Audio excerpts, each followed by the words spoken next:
guys, how's it going? Kevin Cleary here with a quick most carried / most used gear update.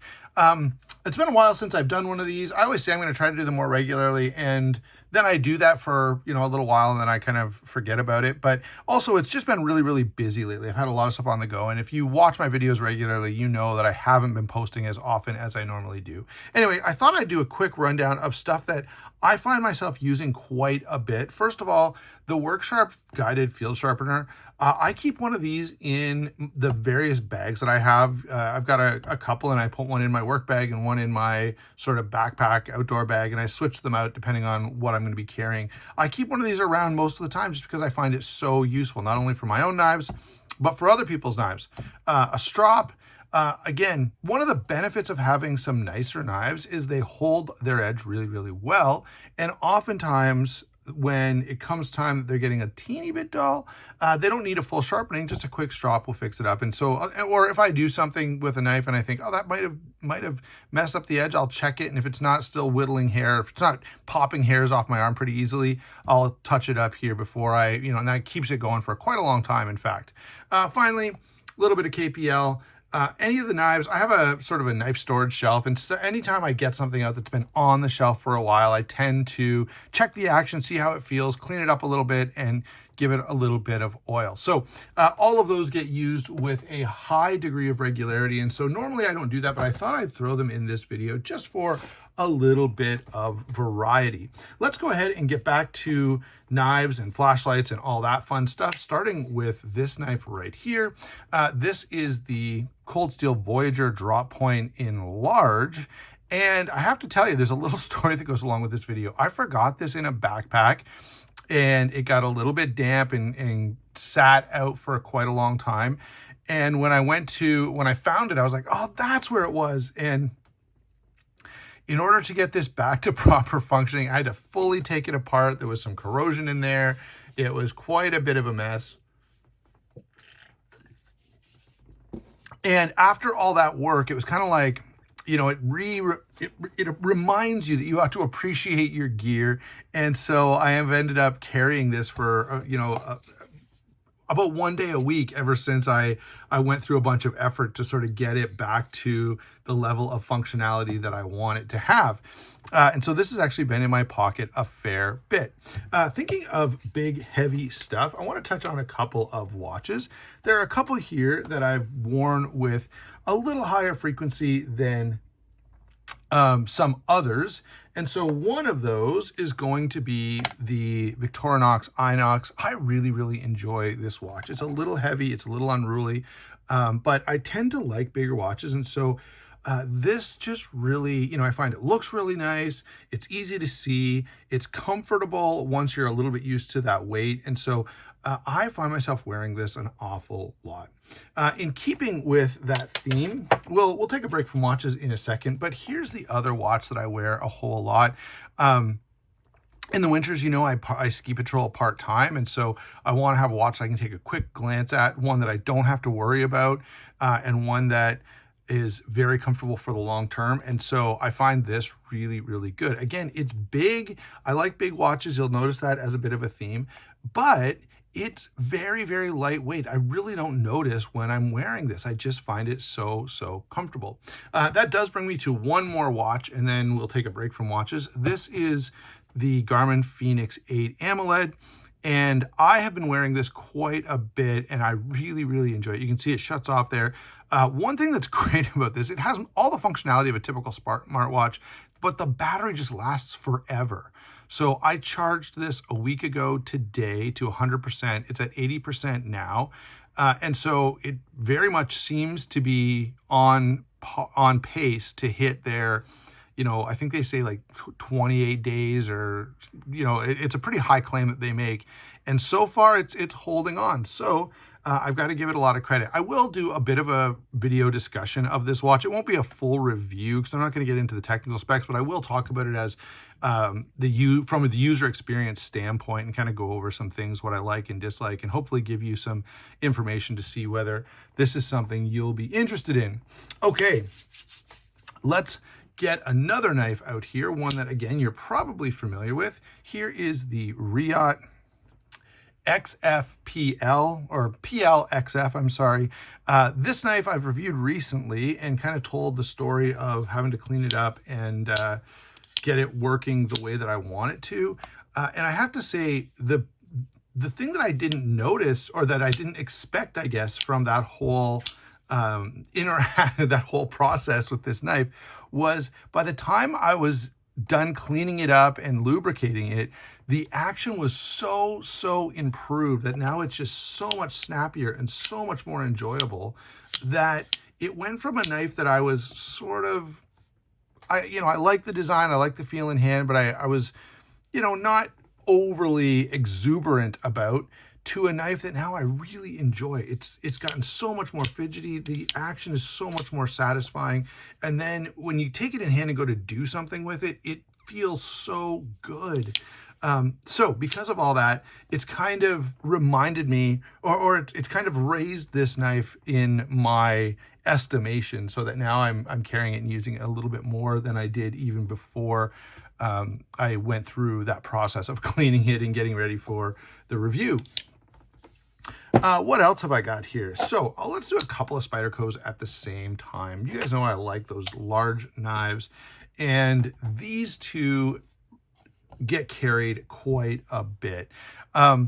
I find this has actually overshadowed my PM2 a little bit. I find it's a little more comfortable in hand, and that extra blade length, although arguably not necessary, is rather enjoyable. So I've been carrying the Military 2 quite a lot and really liking it.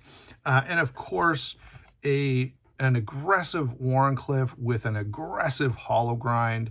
And of course, this has the titanium scales on it, but this is a knife that is so satisfying to me, that again, even though it's a little large and it's a little heavy with the titanium, I cannot get enough of this knife, and I find myself carrying it all the time. And so, yeah, these big Spydercos, they really do it for me, and they get in my pocket a whole lot. And if you haven't ever experienced the Military, I think you're missing out. I know the Para 3 and the Para 2 are a little more popular, but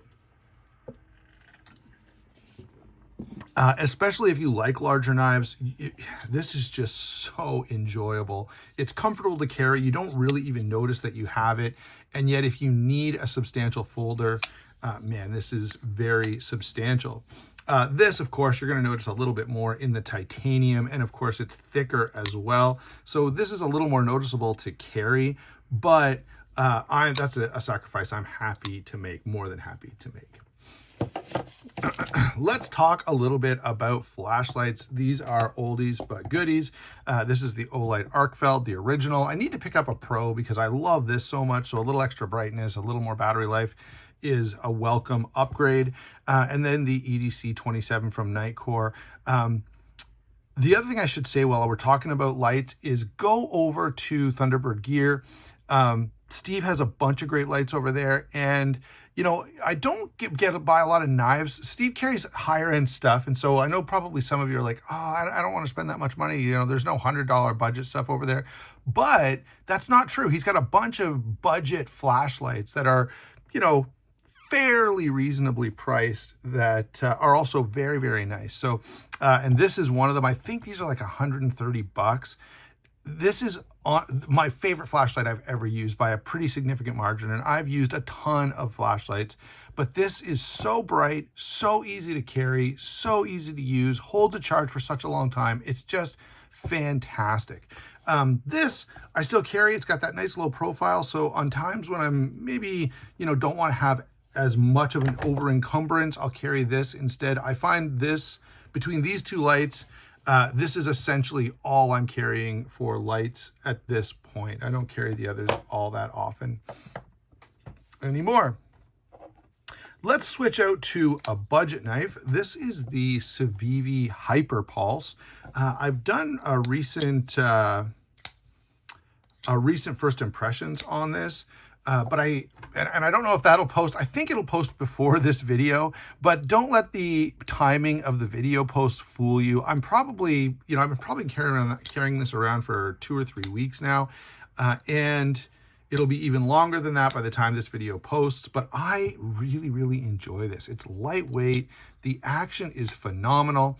And I do know the big thing that I love about this is the blade steel choice and the hollow grind, as well as the fairly slim, small form factor for a good bit of cutting edge and blade length. The other thing I like about this is just the action on it. It is such a fidgety knife. So I am aware, I have watched Neve's Knives video about this. He's got a complaint about the location of the stop pin back here and that it's too close to the edge. And I think he's right about that. But I'm going to talk in the review about, you know, how big of a deal that is. Now, he doesn't make it that big of a deal either. And I agree with him on that, that if that's the thing dissuading you, it's probably not as big of a consideration as perhaps some of us are inclined to make it, including myself. All right. Standard for the channel recently is the Microtech MSI. I love what Microtech is doing. Microtech Stitch as well. These are such perfect knives as far as I'm concerned. I enjoy them so much. I carry these a lot. I've used them quite a bit. I'll just give you a little update here. So the DLC on my Stitch has held up really well. You can see there's like a little bit of rubbing, but I think I could, if I cleaned it, it would actually come off. So very impressed with the performance on both of these knives.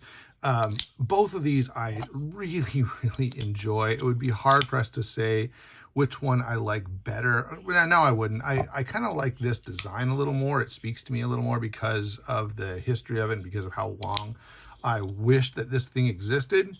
But both of these are great. If you can, get both. If you can't, whichever one you connects with you more from a design standpoint, I don't think you can go very far wrong. Another fairly recent acquisition to throw in here, this is the Yan Knives Chevron, Matthew Christensen design, Riot build, and man, this thing is so good. It's a little smaller than I normally carry, but the design is so compelling. Every time I take this out of my pocket, I have to stop and look at it because it's an absolute work of art. It carries really comfortably. It is enjoyable in terms of, well, and then I fail on camera, front flipping action. I'm not a huge front flipper fan, so I tend to use the thumb stud a little bit more. The only thing about this, I do have a complaint, and that is you really have to keep your fingers off that lock bar or it just does not want to come out. As long as you know that, and now that I'm used to it, I just kind of automatically position my fingers in a way that it'll pop out pretty comfortably. It's not that big of an issue. In terms of like, sort of pride of ownership and just overall look and the joy that this knife brings in is off the charts. Absolutely love this. And then the hollow grind, I got to say one more thing, MagnaCut blade and hollow grind that is just so aggressive. This slices like crazy, and this is my favorite implement. I love hollow grinds, and this is just another example of why that is. So you get decently thick blade stock and yet an absolute laser beam when it comes to cutting power. Thinking of great cutters, here is the Cold Steel Code 4. This knife has been around so long, but as far as I'm concerned, this is one of the best EDC knives in existence. It's so slim that you don't even know you have it with you. If you need a cutting tool, I find the Tanto is really good because of the fact that you can do the sort of utility cutting type tasks with that nice straight blade. The hollow grind here makes it nice and thin behind the edge, so it slices like crazy. And I'm fortunate enough to have one in CTS XHP, which is a huge win. And I actually noticed, I watched a couple SHOT Show videos, and it sounds like Cold Steel might be doing some more knives in CTS XHP. And if they are, that's fantastic, especially if you can get some of these classic models in that steel. That I would 100% recommend going that direction. I've got a couple more knives here, but let me talk about pens for a second. This has been my most carried pen. This is the Tactile Turn medium, I believe. bolt action, great knife, absolute joy. The other two pens that I've been writing with, and I do write a lot of notes. You guys know I'm a minister, so I find myself, you know, as I'm reading a book, I write a lot of notes down about what I'm reading, and you know, I'm underlining stuff, and I'm one of those readers who is very interactive with the stuff that he's working on, and so I have been using, you know, these are in my bag. I don't try to carry them as an EDC style pen. This is a great EDC. And you don't have, by the way, there are tons of great EDC pens out there. You don't have to spend the kind of money that this is going to cost you. These are great. The only thing I will complain, I've been carrying this all the time. This insert from the Pilot G2 Fine, the 0.38 millimeter, hold on, focus you. Really? There we go. The 0.38. I love writing with these. I find this is by far my favorite pen, my favorite way of writing. And the larger tactile turn will take these inserts. You can, I just buy the pens, take them out, throw away the pen, and just keep the insert. But all of these have been really good. The other one here is the Uniball. As you can see, the Deluxe Micro. It's, again, a very, very fine tip. I really like that. I find the thicker tips just feel like messy and not precise to me, so I don't carry them that much. But all of these are very, very nice, very enjoyable. Back to knives. This knife has been around in my collection for a long, long time. It's not ever going anywhere. This is my CRK Inkosi Tanto. And again, I find myself carrying this an awful lot. It's just such a great knife, such a great experience to have and use and carry. And I know some of you will say, you know, Kevin, you've already got the Code 4. I know, and they are sort of similar. But there's just something that connects with me about the CRK. Just such a great, great knife. Let's see here. Oh yeah, I want to show this one again. I think I've got a first impression out there on the Kaiser Momo. This is the sort of newest iteration, and there's two things that I love about this. Number one, Kaiser came out with a whole bunch of colorways here. So if this is not your favorite one, this happened to be my favorite one, but if it's not yours, they're like a bunch of different colors, which I think is really, really cool. The other thing is these cost less than the original, even though the blade steel is going to be so similar that I dare say 80% of the population would not notice. All right, so the newer versions, instead of being 154 cm, are Nitro V. And am I wrong about that? I'm pretty sure, yeah, they're Nitro V. There we go. Had to check the stamp on the blade. So you can see, this is what I was looking at.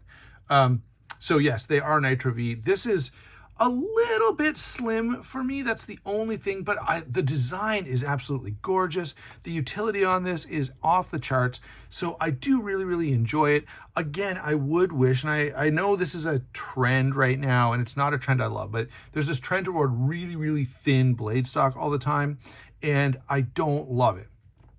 I still like this knife. It's still highly functional.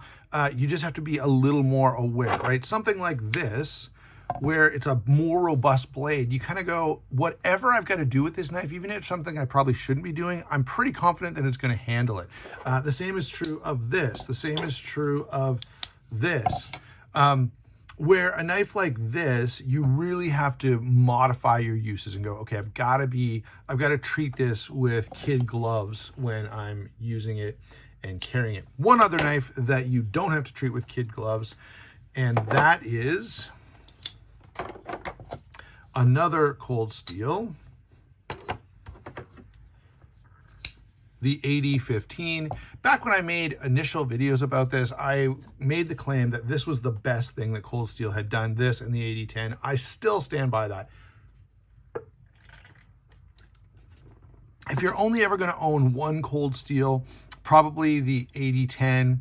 If you are really more of a user and you're not so concerned about design, Recon 1.